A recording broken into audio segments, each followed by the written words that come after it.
I'm Lenora Bresler. Welcome to the March 1st, 2017 edition of the Bible, Delight in the Details. This is the second of a two-part series about the politics of Jesus' time.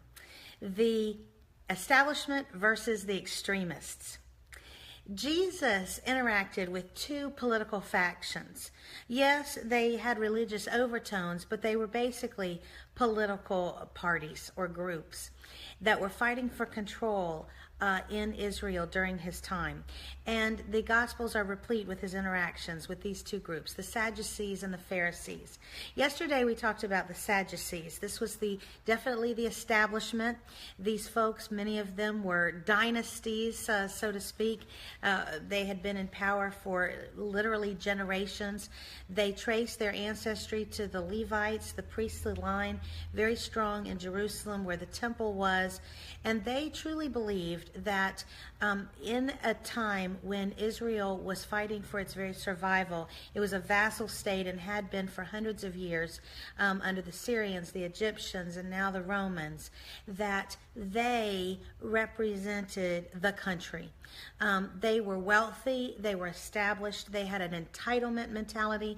They thought they knew what was best for the people, and the people were poor and ignorant and could be led through the nose.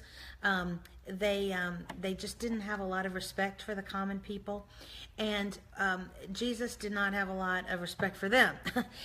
He was always explaining to them how they were wrong, and was just whapping them down on a lot of different occasions. We talked yesterday about a great example in Matthew 22. Because they wanted to show that they were in control, they emphasized the Pentateuch, the first five books of the Old Testament written by Moses. Well, obviously, if you've read those books, you know that they emphasize the priesthood of Aaron, from which these people were descended. And so that's why they were emphasizing it, is because it showed that it emphasized their clan's power. They did not give any credence to any of the other books of the Old Testament. And so, and that is primarily because the other books showed people from other tribes who were important, who had done great things for Israel, but that would have threatened their political base. You can understand how a carpenter from the working classes who was not of the tribe of Levi was a great threat to them. To that establishment. They were the controlling party in the Sanhedrin, which acted as a legislative as well as a judicial entity for Israel. And so Jesus just had to go down, according to them. Now, let's talk about, though, the opposite. If the Sadducees represented what we would call the establishment, what were the Pharisees? Well, the Pharisees were the extremists. Now, the Pharisees had actually started out very well. The Pharisee movement came about during the time of the Hasmonean dynasty. It was back in the 160, 150 BC period when Hanukkah, the story of Hanukkah happened. And there was a revolt, a 3-year guerrilla war led by the Maccabees, a family that was headed by a priest and his sons. And they rebelled against a antichrist-like guy, Syrian leader.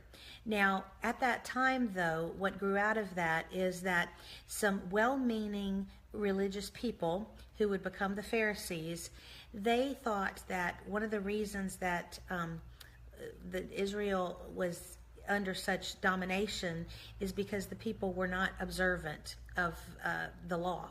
And they thought that that was because they were ignorant of the law. So they set about establishing synagogues. Synagogues are learning centers. They're not little temples. They were never meant to be temples. You can't sacrifice at a synagogue. They were learning centers, basically in every village and town of Israel. And the Pharisees could come from any clan and from any class structure. There were a lot of actually businessmen who were Pharisees. And because they interacted with the locals, they were part of the locals, they were actually very well liked originally. And their purpose was to help teach, help the common people. They believed in and taught the entire counsel of the Old Testament. So they did teach things other than just the Pentateuch, which meant that they believed in the things that the other non-Pentateuchal books taught, like about resurrection, afterlife, and angels, which the Sadducees did not believe in. So they had a hopeful message for the people. The problem with the Pharisees is that over time, they probably meant well originally. They were so worried that the ignorant population would violate the law that they kept putting what they called fences around the law. In other words, like it would be more stringent requirements than God had intended. And the reason they did that was to try to help people be sure they didn't inadvertently break the law. It would be like saying to somebody, instead of saying don't touch the stove, they'd say don't even go into the kitchen lest you get too close and touch the stove. Well, these additional laws got to be onerous and burdensome and ridiculous to the point that even the Pharisees themselves were not abiding by them always. And so they looked hypocritical. And, it was like, do what I say, not as I do.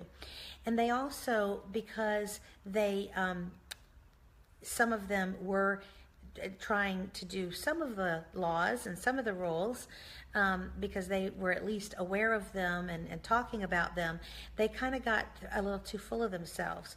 So whereas the Sanhedrin, they thought that they were all that because of their ancestry, the Pharisees thought they were all that because of their goodness, their righteousness. And even those who actually were trying to abide by the law, they were just too prideful. And that's what Christ interacts with the Pharisees about all the time. It wasn't so much about doctrine with them. It was about the fact that they had added things that were not necessary and that were burdensome on the people, and that they weren't living up to it, and that their pride was just so great. It's fascinating, isn't it? We are right now dealing with, in our political situation, with a rejection of the, quote, establishment class of politics, whether it's Democrat or Republican. The common people seem to be kind of disgusted with an entitlement mentality. And on the other hand, when you have people of either side, left or right, who get very pompous and self-righteous, it does bring to mind, does it not, the Pharisees to some extent. It's absolutely fascinating how, the more things change, the more they stay the same. Human nature has not changed in 2,000 years. And so the Bible is still relevant today, even in politics. Absolutely fascinating. I hope you've enjoyed this brief look at the Pharisees and the Sadducees. By the way, when the temple fell in 70 AD, the Sadducees' power just disintegrated. And the modern Jewish tradition traces its origin to the Pharisees. Is what most of the commentaries indicate. So, and of course, we still have where the Pharisees taught, which would have been in the synagogues. I'm Lenora Bresler. Visit me tomorrow on the next edition of the Bible, Delight in the Details. Have a great day.